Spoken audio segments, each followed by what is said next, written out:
বর্তমান সরকারের নির্দেশনায় সুন্দরবন অঞ্চলে সক্রিয় সকল জলদস্যু বাহিনী নির্মূল ও উপকূলীয় অঞ্চলে সাধারণ জেলে, বাওয়ালি, মৌয়ালি ও বনজীবীদের নিরাপত্তা নিশ্চিতকরণের লক্ষ্যে বাংলাদেশ কোস্ট গার্ডের নেতৃত্বে operation restore piece in Sundarban এবং অপারেশন ম্যানগ্রোভ শিল্ড নামে দুটো বিশেষ অভিযান পরিচালিত হচ্ছে। উক্ত অভিযানের প্রেক্ষিতে গত 12 ফেব্রুয়ারি 2026 হতে অদ্যাবধি 26টি দেশীয় বিদেশি আগ্নেয়াস্ত্র, 10 রাউন্ড তাজা গোলা, 178 রাউন্ড তাজা কার্তুজ, 25 রাউন্ড ফাঁকা কার্তুজ, 187 রাউন্ড এয়ারগান গোলা ও 2টি অকিটকি উদ্ধার এবং সর্বমোট 21 জন বনদস্যুকে আটক করা হয়।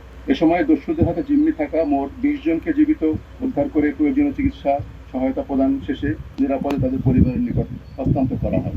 বাংলাদেশ কোস্টগার্ডের ধারাবাহিক ও সফল অভিযানের ফলে সুন্দরবনে সক্রিয় বিভিন্ন দস্যু বাহিনী বর্তমানে ব্যাপকভাবে কোণঠাসা হয়ে পড়েছে। কোস্টগার্ডের কঠোর নজরদারি, গোয়েন্দা তৎপরতা এবং নিয়মিত অভিযানের ফলে দস্যুরা তাদের কার্যক্রম পরিচালনায় ব্যর্থ হচ্ছে, যার ফলশ্রুতিতে সুন্দরবনের কুখ্যাত ডাকাত সুমন বাহিনীর প্রধান সুমন হাওলাদার এবং তার সহযোগীরা কোস্টগার্ডের নিকট আত্মসমর্পণের সিদ্ধান্ত গ্রহণ করে।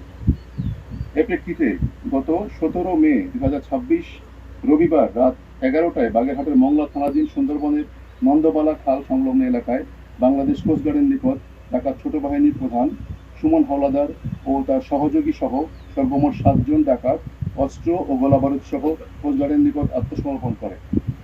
এ সময় তাদের কাছ থেকে 3টি দেশীয় একনলা বন্দুক, 2টি দেশীয় পাইপ গান, 25 রাউন্ড ফাঁকা কার্তুজ, 3 রাউন্ড ফাঁকা কার্তুজ গ্রহণ করা হয়। জব্দকৃত অস্ত্র, গোলাবারুদ ও আত্মসমর্পণকারী ডাকাতদের পুনর্বাসনের ব্যবস্থা সহ পরবর্তী আইনানুগ ব্যবস্থা গ্রহণের কার্যক্রম প্রক্রিয়াধীন রয়েছে।